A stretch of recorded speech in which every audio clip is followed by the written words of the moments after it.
बार ऐसे ही हाथ लगा के रखना।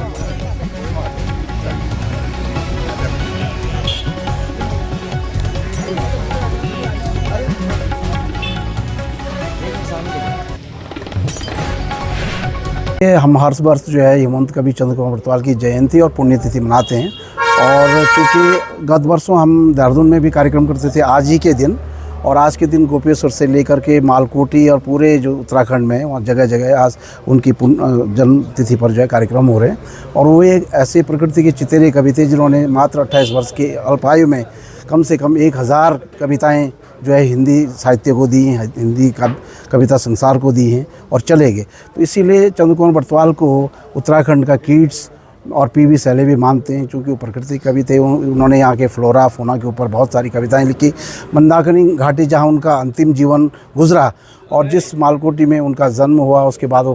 पवालिया में उनके प्राण निकले, तो उस समय भी उन्होंने मंदाकिनी घाटी के ऊपर बहुत सारे। देखिए, पहले तो मैं समिति के लोगों का धन्यवाद भी करना चाहूँगी और बधाई भी देना चाहूँगी कि चंद्र कुमार बरतवाल जी की जयंती और उनकी जो रचनाएं हैं उनको आगे बढ़ाने का काम जिस तरीके से हम ये समिति कर रही है, उसके लिए वो बधाई की पात्र हैं। और चंद्र कुमार बरतवाल जी ने अपनी रचनाओं के माध्यम से जिस तरीके से पहाड़ की पीड़ा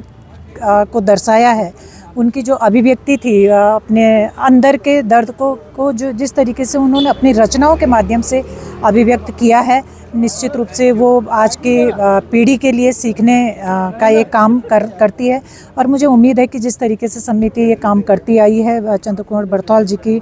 सोच को, उनकी रचनाओं को आगे बढ़ाने का, आगे भी यूं ही काम कर। देखिए, वो पिछली बार भी रखी गई थी, लेकिन क्योंकि जहाँ पे मूर्ति लगी हुई है उसके नीचे एक नाला बना हुआ है जो बहुत ही संकरा नाला है। और अभी हम लोगों ने जब यहाँ पे काम PWD के माध्यम से यहाँ पे काम शुरू किया जा रहा था, तो वो वहाँ पे काम नहीं हो पा रहा था, जैसे भी नहीं लग पा रही थी, मजदूर भी काम नहीं कर पा रहा था क्योंकि ऊपर मूर्ति का ढांचा लगा हुआ था। तो मेरी समिति से भी बात हुई थी कि अगर हम नाला खोलते हैं तो इस मूर्ति को हमको शायद हो सकता है कि इस जगह को थोड़ा डैमेज करना पड़े, तो उसके बाद हम तुरंत मूर्ति की यहाँ पे फिर से जिस लोकेशन पे है उसी लोकेशन पे स्थापित करके जो उसके सौंदर्यकरण की जो बात हुई है उस पर भी काम करें।